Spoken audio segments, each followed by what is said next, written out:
สีหนุวิวดูกันนะจ๊ะเมืองที่มึงบอกว่าเมืองร้าง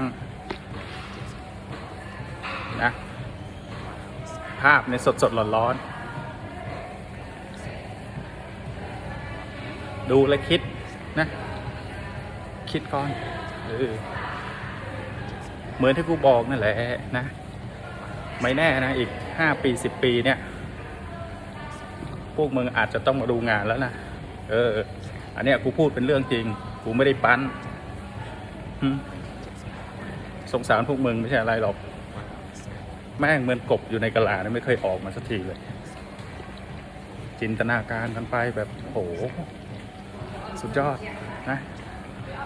รอชมกันไม่นานหรอกเดี๋ยวเสด็จพี่กับเสด็จพ่อกูเนี่ยจะทำให้พวกมึงดูนะ